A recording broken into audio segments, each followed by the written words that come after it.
What is going on, everybody? This is the Fresh Baked Goods, and thank you for clicking on another Hella Loose video. So update 14 has been out for a few days now, and I've been playing a bunch of it on the new maps, some old maps, and really trying to get the feel of everything before making this video. And right off the bat, if you want to ask me, is update 14 a good update? I'll go ahead and say yeah. There's some stuff we're going to get into here, but overall I am happy with the new content. I'm happy that there's not any new major bugs. I'm happy that some old bugs were fixed, but at the same time, yeah, I'm also a little displeased with some changes or that some other bugs weren't fixed, but we will get into that. So that being said, let's break it down. Let's talk about what worked, what didn't work, what still needs attention. And let's start off with the maps. We were given 2 new maps, one of those being LL Main. Let's start there. This map was probably the one everyone was looking forward to. And I want to just say, I'm actually very pleased with this map. I'm having a great time on it, whether it be in tanks or infantry.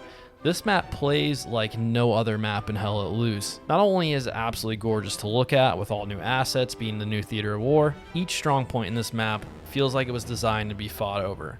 And then on top of that, you have all the different elevation changes, all the valleys. This is something we did not have in Hell Let Loose. And what's really interesting to see is to take a step back and go into admin cam and watch a match play out on this map. It's really cool to see all these different groups of players all fighting it out at once. It's not like your normal Hell Let Loose match where sometimes you have just players running around by themselves and a lack of cohesion. LL Main seems to really focus down on where you're supposed to be fighting, and players naturally seem to go there. On top of that, this is probably the first map in Hell Let Loose that requires you to have map control all over the place. Not just the strong point and the 4 squares around it, everywhere. If you're not looking out or controlling the whole map on here, you're gonna have a bad time. So it's really gonna require your whole team working together in order to be successful on this. And what's interesting is I know a lot of people thought this was going to turn out to be a tank map. This is actually a sniper and machine gunner map. You're rocking MG42 on this thing, you're going to get some kills. You're rocking a sniper rifle with a scope, you're going to get some kills. Don't get me wrong, tanking on this map is freaking awesome. There's routes on the north and south that you can get across to flank. There's so many different hills you can use for cover, and you get a nice mix of long range and short range engagements. It's all you can ask for when you're in a tank. That said, my biggest gripe about this map is the performance of it. I have been getting some pretty gnarly frame drops, which is not fun, but it was not enough to deter me from really avoiding this map. I still really want to play it. Also, I just want to mention, I feel like not enough people are talking about this. We got map-specific camouflage for our vehicles. That is freaking awesome and something a lot of people have been asking for. The other new map we were given was Driel, and this is kind of funny. I feel like this is the one map everyone thought they were going to hate. From what we were told in the images we were shown, this was looking to be another Remagen kind of map, but in a way, it kind of turned out to be a better Purple Heart lane. And I know some people that are concerned more about realism will probably be upset that you can walk through the river and vehicles can drive through it through ease.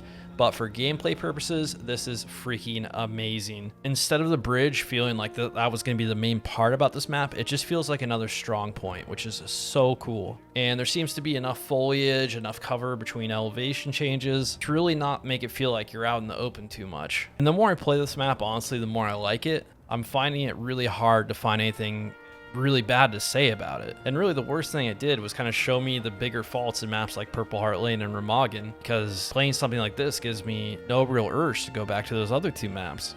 So with the new maps, we were obviously given the British as the new faction, and there's some issues here. The British don't feel like that much fun to play, if I'm trying to word it correctly. There's some balance issues here. The weapon sway on their guns is more than any other faction. The sights are very chonky, which honestly I don't think is that big of a deal, but when you're playing against sides that don't have this issue, again, it goes back to balance issues. It's either an all or nothing kind of deal in this game, or there has to be some sort of asymmetrical balance. But in this case, there really is none. And on top of that, the customization we have for their appearances is really minimal. There's only 1 outfit for every role, maybe 2 helmets for every role, and that's it.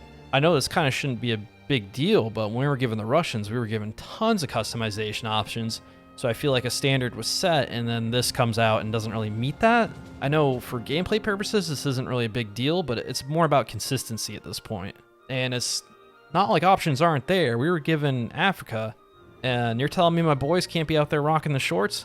That is kind of disappointing. I want the British faction to feel a little bit less bare bones here. All right, so let's talk tanks. There are some glaring issues here. Right off the bat, I want to say I haven't tested everything. I haven't spent the time shooting every tank with every other tank, so this is going to be pretty general, pretty basic. The Daimler feels pretty good for a recon vehicle. Has plenty of HE. My only complaint is for some reason, sometimes it will not drive straight. When you're hitting W, all of a sudden you'll start turning left, you'll start turning right. It makes no sense. That's definitely a bug, but the recon vehicle functions as it should. It's fun to use outside of that. So that's good to see. The Tetrarch, I haven't really used that much, to be honest with you.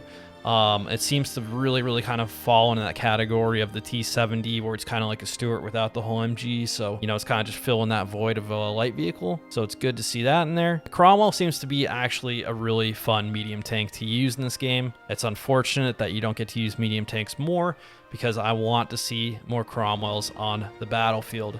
It's such a unique and interesting looking tank. It's okay to use, but unfortunately with the heavy meta in Hell Let Loose, this tank is not going to get the attention it really deserves.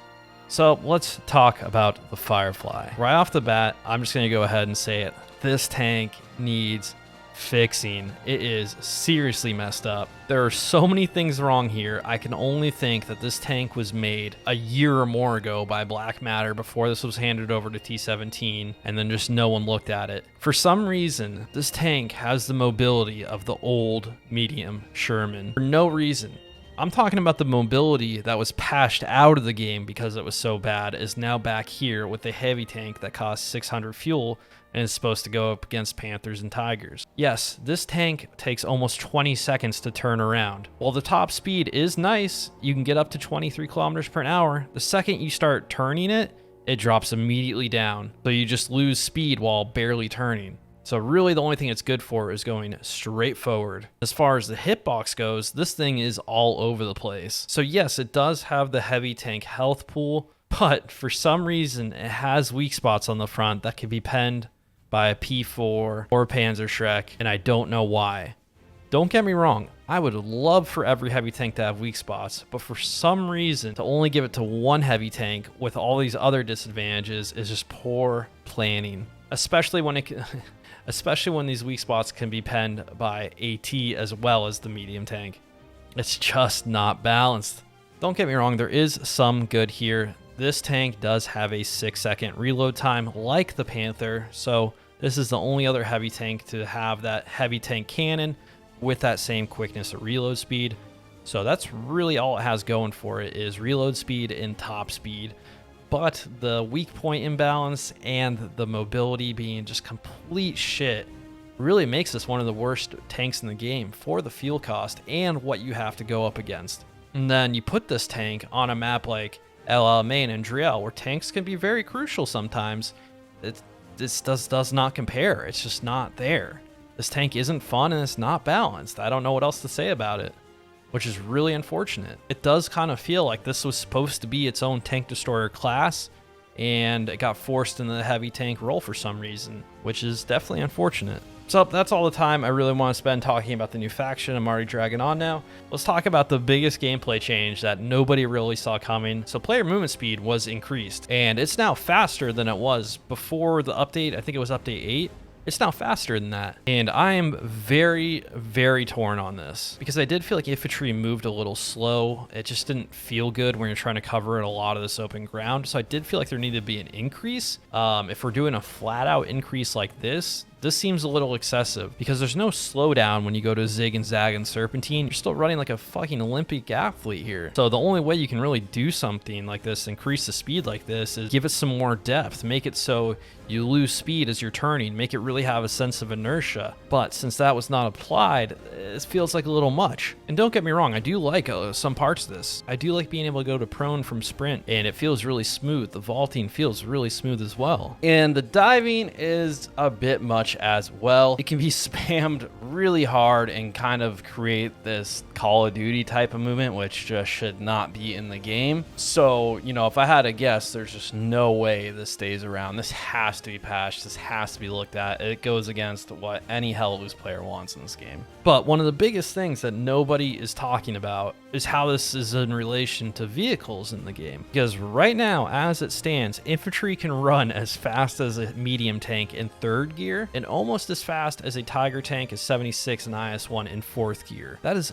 fucking insane. So since there was no changes made to tank speed or mobility, this is pretty much a indirect nerf to tanks. And if you don't believe me, try getting in the tank on maps like Carentan and Sainte Marie du Mont, Saint Mère and watch how easy it is to get swarmed by AT.